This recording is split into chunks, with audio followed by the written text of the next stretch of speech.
प्रीति की मम्मी बहुत देर से परेशान थी और प्रीति के मोबाइल पर लगातार टेक्स्ट मैसेज भी लिख रही थी। अरे ये प्रीति मैसेज क्यों नहीं पढ़ रही है? पता नहीं, ठीक हो, बस मुझे तो चिंता हो रही है। क्या हुआ? तुम इतनी परेशान क्यों हो? प्रीति अपनी कान की मशीन घर पर ही भूल गई है। पर भूल कैसे गई? अरे उसने चार्जिंग पर लगाई थी, उसकी बैटरी चार्ज नहीं थी, बस यही गलती हो गई, वो उठाना भूल गई। जिस बात का डर था वही हुआ। प्रीति परेशान थी, उसे रोड पर ट्रैफिक सुनाई नहीं दे रहा था। तभी एक कार लगातार हॉर्न दे रही थी। प्रीति के चोट लगते लगते बची और गाड़ी में बैठा लड़का गुस्से में प्रीति के पास आया। अरे सुनाई नहीं देता क्या? बहरी हो? कितनी देर से हॉर्न बजा रहा हूँ। अभी गाड़ी से चोट लग जाती तो सारा इल्जाम मेरे ऊपर लगा देती। मैं अच्छी तरह से जानता हूँ तुम जैसे लोगों को। अरे सुनाई नहीं दे रहा क्या? अभी भी चिल्ला रहा हूँ। सॉरी, आपने कुछ कहा?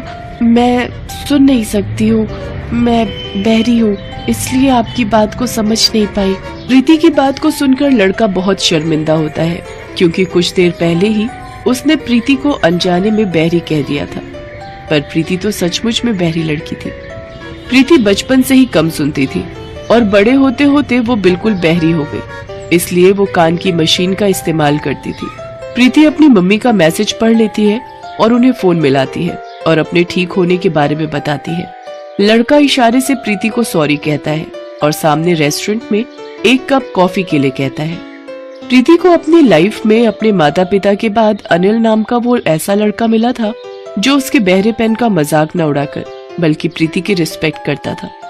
धीरे धीरे प्रीति और अनिल दोस्त बन गए और एक दिन, तेरा दिमाग खराब हो गया है, तू बहरी लड़की से शादी करना चाहता है? मैं अपने घर में बहरी बहू नहीं लाऊंगी। भगवान ना करे, अगर मुझमें भी ऐसी कोई कमी होती, मैं बहरा होता और कोई लड़की मेरे से शादी करने के लिए हाँ नहीं कहती तो तुम क्या करती? अनिल प्रीति से प्यार करने लगा था, इसलिए अपनी माँ को समझा बुझाकर वो प्रीति से शादी कर लेता है। शादी के बाद जब मुंह दिखाई में प्रीति ने कान की मशीन लगा रखी थी तो मोहल्ले की औरतें बातें बनाने लगी। अरे सुजाता जी की बहू तो बहरी है, वो देखो कान में सुनने वाली मशीन लगा रखी है। इन्हें अपने अनिल के लिए बहरी लड़की ही मिली थी। इनके अनिल में कोई नुक्स था क्या जो नुक्स वाली लड़की ढूंढ ली? धीरे बोलो, सुजाता जी इधर ही आ रही हैं। हम कौन सा डर रहे हैं, हम भी तो सही बोल रहे हैं। क्यों सुजाता बहन, तुम्हारी बहू सुनती नहीं है क्या? इसके कानों में तो मशीन दिखाई दे रही है। ऐसी भी क्या जल्दी थी जो अपने अनिल के लिए तुम बहरी बहू ढूंढ लाई? क्या करूं बहन जी, हमारी किस्मत ही फूटी थी। पता नहीं मेरे बेटे के ऊपर इसने क्या काला जादू कर दिया। मेरा बेटा इसकी तरफ खींचा ही चला गया। अब बच्चों की जिद के आगे तो माँ बाप को झुकना ही पड़ता है। बाकी तो राम ही जाने कि हमारे घर का अब क्या होने वाला है। सबकी बातें सुनकर प्रीति की आंखों में आंसू आ जाते हैं और वो चुपचाप अपने कमरे में चली जाती है और रोने लगती है। प्रीति अनिल से इस बारे में कुछ भी नहीं कहती। प्रीति अक्सर ध्यान रखती थी कि वो अपनी कान की मशीन हमेशा लगा कर रखे ताकि घर में किसी को भी कोई परेशानी ना हो। एक दिन प्रीति की ननद जिसकी दूसरे शहर में शादी हुई थी वो रहने आई हुई थी। मम्मी, आपको पता है मेरे ससुराल में मेरी कितनी बदनामी हुई है? मेरी सास तो ये ताना दे रही थी कि अनिल भैया ने आखिर एक बहरी लड़की को ही अपनी पत्नी क्यों चुना, और वो तो ये भी कह रही थी कि कहीं आगे चलकर भैया के बच्चे भी बहरे पैदा। नीलिमा, तुम पीठ पीछे अपनी भाभी की बुराई कैसे कर सकती हो? मुझे तुमसे ये उम्मीद नहीं थी।